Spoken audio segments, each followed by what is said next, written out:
जय जगन्नाथ। मोर यह तृतीय नंबर वीडियो जानिबा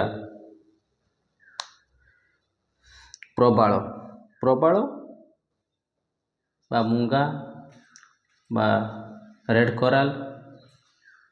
तो प्रथमे जानिबा संस्कृत साहित्य रे रस रत्न समुच्चय ग्रंथरे प्रबाल नाम अवधि जंतु बा सामुद्रिक जीव आख्या यथार्थरे प्रतिपादन करा जायछि।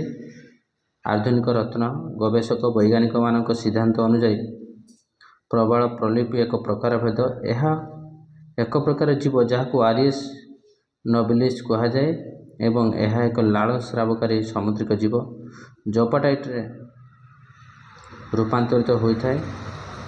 यही जीवर मुखर एक लाल स्राव हुई समुद्र 600-700 फुट गभीर एक प्रकार चित्रमय वृक्ष उत्पन्न हुए। यही वृक्ष जे सूर्य किरण संस्पर्श आसी न था से पर्यंत कोमल अवस्था रही है। सूर्य किरण संस्पर्श आसिले धीरे धीरे कठिन प्राप्त होता है और प्रबाल नाम अभिहित होता है। प्रबाल वृक्षर मूल भाग को प्रबाल मूल कहा जाए एवं शाखा समूह प्रबाल कोराल नाम परिचित होता है। प्रबाल रे रासायनिक संगठन कैल्शियम कार्बोनेट 83%, मैग्नीशियम कार्बोनेट 3.5% और टॉर ऑक्साइड 4.5% एवं सिलिका 1% रही है। क्यों माने प्रबाल धारण करने उचित, क्यों लग्न कुंडली माने प्रबाल धारण कले बहुत बेनिफिट मिलता है। विशेषकर मेष लग्न, कर्कट लग्न, सिंह लग्न, बिछा लग्न, धनु लग्न, मकर, कुंभ और मीन लग्न जातक माने कोराल धारण कले बहुत बेनिफिट मिलता है।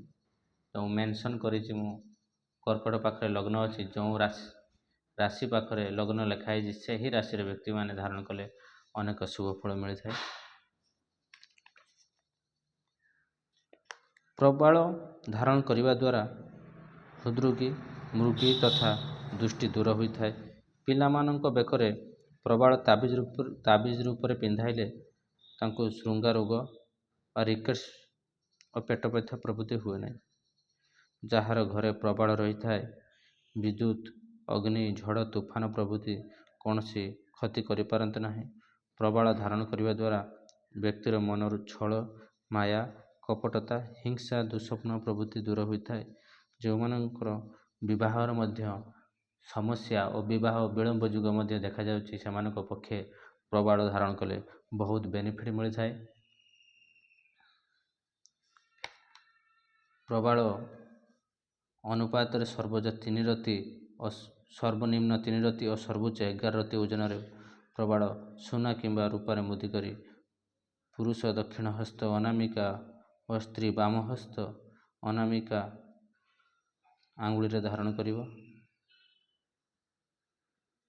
धारण पूर्वर 3 घंटा पर्यंत गंगा जल किंबा गो दुग्धरे मुदी को बुड़ाई रखिए। जेकोसी मंगलवार दिन मृगशिरा, चित्रा, धनिष्ठा नक्षत्र भोगे होता बेले एवं सही करालटी को जो आंगुठी रे आनी ताकू सही पात्र रे रखी 7 घंटा 8 घंटा मध्य 21 थर रत्न परिधान करेंगे।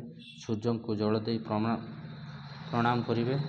धारण दिन ठारू 9 मास पर्यंत मंगलवार रात्रि उपवास करेंगे। प्रति मंगलवार स्नान करी लाल वर्ण गाय को आहार दे सारा पर जाकि निजे खाइबे एवं छोट पिला को मिठा बंटन करिए एवं जो मंत्र लिखि देछि से मंत्रटी को जो मुदी परिधान करने समय 21 थर जपिबे एवं जो मानकर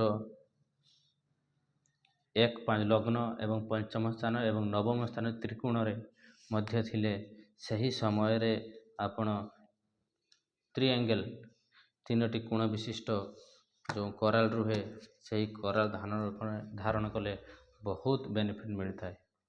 चैनल नुआ थिले लाइक, शेयर और सब्सक्राइब करिए। नमस्कार।